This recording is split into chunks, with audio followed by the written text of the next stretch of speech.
प्यारे बच्चों, जेसीईआरटी ने आज क्लास 12th इकोनॉमिक्स विषय का आंसर की जारी कर दिया है। और आंसर की जो जारी किया है वो आपका चाइनीज भाषा में है, जो आपको समझ में ज़रा सा भी नहीं आएगा। इसीलिए मैंने इसका आंसर की अपने से तैयार किया है। आप देख सकते हैं, मैं अर्थशास्त्र पीजीटी सरकारी शिक्षक हूँ और आपको करेक्ट आंसर बताऊंगा। साथ ही यह संदेश है कि इस बार जो आपका वीकली टेस्ट हुआ आपके क्लास का ही क्वेश्चन है। मतलब यदि आप 12th क्लास में हैं तो 12th क्लास का ही क्वेश्चन आया है। इसके पहले जितने भी एग्ज़ाम हुए हैं वो प्रीवियस क्लास के क्वेश्चन आए थे, जो आपके लिए ज़्यादा महत्वपूर्ण नहीं थे, वे केवल अभ्यास थे। क्यों ये देखा जा रहा था कहीं आपके दिमाग से निकल तो नहीं गया है। तो इस बार आपको 12th क्लास से ही क्वेश्चन है, और जो रेल प्रोजेक्ट द्वारा जो क्वेश्चन तैयार किया गया है वो आपके मेन परीक्षा के लिए बहुत उपयोगी है। तो आप इसको कॉपी में नोट कर ले, याद करें।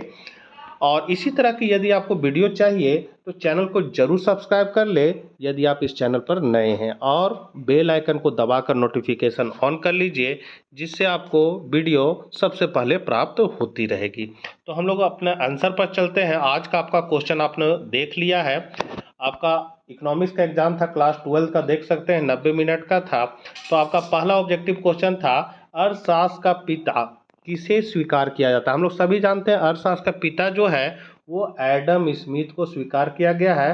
1776 में इन्होंने राष्ट्रों की संपत्ति और साधनों की खोज, जिसको हम लोग शॉर्ट में वेल्थ ऑफ नेशन कहते हैं, किताब लिखा था और इन्हें अर्थशास्त्र का पिता माना गया है। तो पहला का ए हो जाएगा। दूसरा है भारतीय अर्थव्यवस्था है। तो भारतीय अर्थव्यवस्था ना तो पूंजीवादी है ना ही बाजार अर्थव्यवस्था, बल्कि यह एक मिश्रित अर्थव्यवस्था है। मतलब यहाँ स्वतंत्र क्षेत्र भी काम करते हैं, अर्थात प्राइवेट सेक्टर भी काम करते हैं और सार्वजनिक सेक्टर भी काम करते हैं। मतलब पब्लिक और प्राइवेट दोनों सेक्टर यहाँ मिलकर काम करते हैं। इसलिए भारतीय अर्थव्यवस्था को हम लोग कह सकते हैं मिश्रित अर्थव्यवस्था है। दूसरा का सी हो जाएगा। तीसरा है, किसके अनुसार अर्थशास्त्र मानव कल्याण का विज्ञान है। तो ये मार्शल के अनुसार है। 1890 में उन्होंने किताब लिखा था प्रिंसिपल ऑफ इकोनॉमिक्स, और अर्थशास्त्र को भौतिक कल्याण का विज्ञान माना था। अगर एडम स्मिथ रहता तो अर्थशास्त्र क्या था, तो धन का विज्ञान था। रॉबिन्स के अनुसार अर्थशास्त्र क्या है, तो चयन का विज्ञान है। और मार्शल के अनुसार अर्थशास्त्र क्या है, तो मानव कल्याण का विज्ञान है। तो तीसरा का आपका ए हो जाएगा। चौथा है, अर्थव्यवस्था की केंद्रीय समस्या है। तो अर्थव्यवस्था की केंद्रीय समस्या क्या, उत्पादन हो। मतलब क्या चीज़ का उत्पादन करें जो मेरा पूरा पूरी बिक जाए। फिर कैसे उत्पादन करें, जो सामान हम बनाएंगे वो किससे बनाए, श्रम प्रधान तकनीक से बनाए कि पूंजी प्रधान तकनीक से बनाए। तो ये कैसे उत्पादन हो, ये समस्या है। और उत्पादित वस्तु का वितरण कैसे हो। तो ये तीनों अर्थव्यवस्था की केंद्रीय समस्या है। इसलिए आपका आंसर हो जाएगा डी, उपर्युक्त सभी। फिर है, उस वक्र का नाम बताएं जो आर्थिक समस्या दर्शाता है। ये बहुत इंपॉर्टेंट क्वेश्चन है बच्चों। इसको हम लोग कहते हैं उत्पादन संभावना वक्र। क्या कहते हैं, उत्पादन संभावना वक्र। तो डी हो जाएगा। छठा है, अर्थव्यवस्था की किस समस्या का संबंध उत्पादन की तकनीक के चयन से है। तो यहाँ हो जाएगा उत्पादन की तकनीक का चयन, मतलब श्रम प्रधान तकनीक का चयन करें या फिर पूंजी प्रधान तकनीक का चयन करें। तो इसका मतलब हो जाएगा कैसे उत्पादन करें। तो यहाँ आपका सी हो जाएगा, छठा का सी।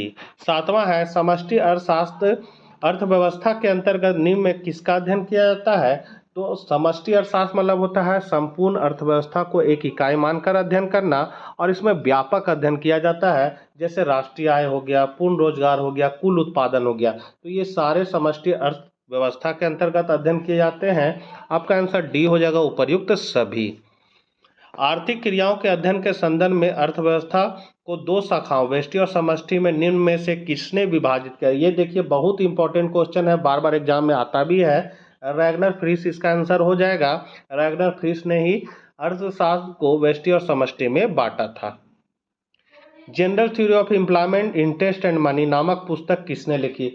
तो 1936 में J.M. केन्स ने इस किताब को लिखा था। आपका आंसर सी हो जाएगा। और ये भी बहुत इंपॉर्टेंट क्वेश्चन है और बहुत बार एग्जाम में आया है। व्यष्टि अर्थशास्त्र का वैकल्पिक नाम है, व्यष्टि अर्थशास्त्र का वैकल्पिक नाम है कीमत सिद्धांत। तो आपका यहाँ 10वां का ए हो जाएगा। अब हम लोग वेरी शॉर्ट क्वेश्चन आंसर पे चलते हैं। तो आपका है, व्यष्टि अर्थशास्त्र से आप क्या समझते हैं। तो व्यष्टि अर्थशास्त्र अर्थशास्त्र की वह शाखा है जो व्यक्तिगत आर्थिक इकाइयों जैसे एक उपभोक्ता अथवा एक उत्पादक से संबंधित आर्थिक समस्याओं या आर्थिक मुद्दों का अध्ययन करती है। दूसरा है आर्थिक क्रिया तथा गैर आर्थिक क्रिया में अंतर बताएं। तो वे क्रियाएं जो देश की आय में वृद्धि करती है उन्हें आर्थिक क्रियाएं कहा जाता है, और वे क्रियाएं जो आय के लिए नहीं की जाती उन्हें गैर आर्थिक क्रिया कहा जाता है। कहने मतलब है कि जो काम करने से हमको पैसा की प्राप्ति होगी वो आर्थिक क्रिया कहलाएगा, और जो काम करने से पैसा की प्राप्ति नहीं होगी वो गैर आर्थिक क्रिया कहलाएगा। जैसे यदि कोई माँ किसी होटल में खाना बनाती है, मतलब होटल में काम करती है, तो इसके बदले उसको पैसा मिलेगा, तो उसका काम आर्थिक क्रिया कहलाएगा। और यदि वह जो माँ है वो अपने परिवार के लिए खाना बनाती है तो उसके लिए तो उसको पैसा नहीं मिलेगा, तो वो काम उसका गैर आर्थिक क्रिया कहलाएगा। अब हम लोग शॉर्ट आंसर क्वेश्चन पे चलेंगे। अर्थव्यवस्था की केंद्रीय समस्याओं की व्याख्या करें। तो केंद्रीय समस्या क्या है? तो पहला है साधनों से किन वस्तुओं का तथा कितनी कितनी मात्रा में उत्पादन किया जाता है, साधनों के आवंटन की समस्या पहली समस्या है। दूसरा है वस्तुओं का उत्पादन कैसे किया जाए, उत्पादन तकनीकों के चुनाव की समस्या है, मतलब श्रम प्रधान तकनीक को चुने कि पूंजी प्रधान तकनीक को चुने, ये एक समस्या है। फिर है समाज में वस्तुओं का वितरण किस प्रकार हो, राष्ट्रीय उत्पादन के वितरण की समस्या है। फिर है क्या साधनों का कुशलता से प्रयोग हो रहा है, तो कल्याण अधिकतम करने की समस्या है। फिर क्या समस्त उपलब्ध साधनों का पूर्ण रूप से उत्पादन के लिए प्रयोग हो रहा है, तो साधनों के पूर्ण प्रयोग अथवा रोजगार की समस्या है। और क्या अर्थव्यवस्था की उत्पादन क्षमता तथा राष्ट्रीय आय में वृद्धि हो रही है, तो आर्थिक विकास की समस्या है।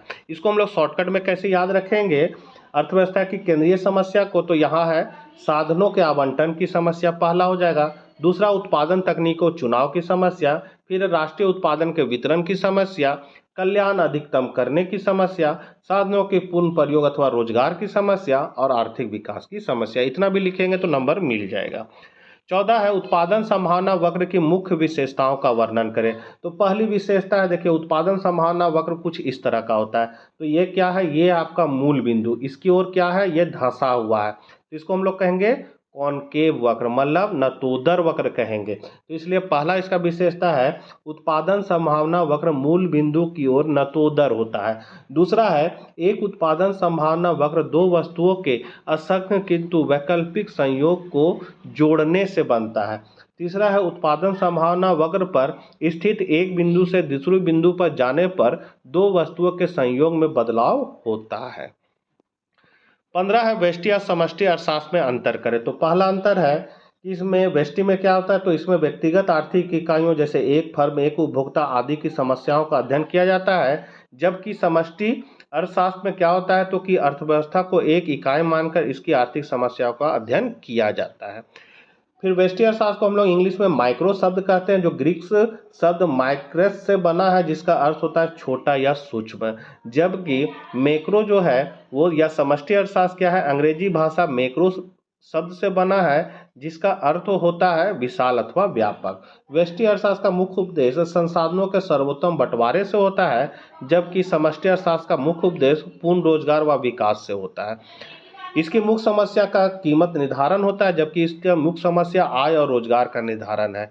फिर है इसका मुख्य उपकरण जो है मांग व पूर्ति है, जबकि इसका मुख्य उपकरण समग्र मांग और समग्र पूर्ति होता है। फिर है व्यष्टि अर्थशास्त्र की अवधारणा को समझना सरल होता है, क्योंकि ये व्यक्तिगत इकाइयों का अध्ययन करता है, इसलिए समझना आसान है, और समष्टि अर्थशास्त्र को समझना कठिन है, क्योंकि ये संपूर्ण का अध्ययन करता है। फिर है इसमें व्यष्टि अर्थशास्त्र में आवंटन जरूरी काम होता है, इसमें आवंटन को स्थिर मान लिया जाता है। और लास्ट क्वेश्चन है नियोजित तथा बाजार अर्थव्यवस्था की विशेषताएं बताएं। तो नियोजित अर्थव्यवस्था क्या है, तो केंद्रीय नियोजन सरकार अर्थव्यवस्था के सभी पहलुओं जैसे उत्पादन वितरण और मूल्य निर्धारण को नियंत्रित करती है। सार्वजनिक स्वामित्व होता है इसमें, तो उत्पादन के साधनों का स्वामित्व और नियंत्रण ज्यादातर सरकार के पास होता है। आर्थिक लक्ष्य सरकार आर्थिक विकास रोजगार सामाजिक न्याय और मूल्य स्थिरता जैसे लक्ष्य निर्धारित करती है। केंद्रीकृत निर्णय लेना, तो सरकार योजना आयोग और अन्य संस्थाओं के माध्यम से निर्णय लेती है। कम प्रतिस्पर्धा, निजी क्षेत्र सीमित होता है और बाजार में कम प्रतिस्पर्धा होती है, मतलब प्रतियोगिता कम होती है। बाजार अर्थव्यवस्था क्या है, तो मुक्त अर्थव्यवस्था, बाजार में आपूर्ति मांग और मूल्य द्वारा निर्धारित होता है। निजी स्वामित्व है तो उत्पादन के साधनों का स्वामित्व और नियंत्रण ज्यादातर निजी व्यक्ति और फर्मों के पास होता है। लाभ अधिकटीकरण, तो फर्मों का मुख्य उद्देश्य लाभ अधिकतम करना होता है। विक्षेपणित निर्णय लेना था, निर्णय लाखों व्यक्तियों और फर्मों द्वारा स्वतंत्र रूप से लिए जाते हैं। अधिक प्रतिस्पर्धा, तो बाजार में कई फर्म होती है जो उपभोक्ताओं को आकर्षित करने के लिए प्रतिस्पर्धा करती है। तो ये है आपका बाजार अर्थव्यवस्था, नियोजित अर्थव्यवस्था। तो बच्चों ये 16 क्वेश्चन आपके आए हुए थे और सारे क्वेश्चन आपका मेन परीक्षा के लिए इंपॉर्टेंट है, आप इसको जरूर कॉपी में नोट कर लीजिए। तो मिलते हैं नेक्स्ट वीडियो के साथ। चैनल पर नए हैं तो सब्सक्राइब कर लें और ज़रूरतमंदों को यह वीडियो जरूर शेयर करें। जय हिंद, जय भारत।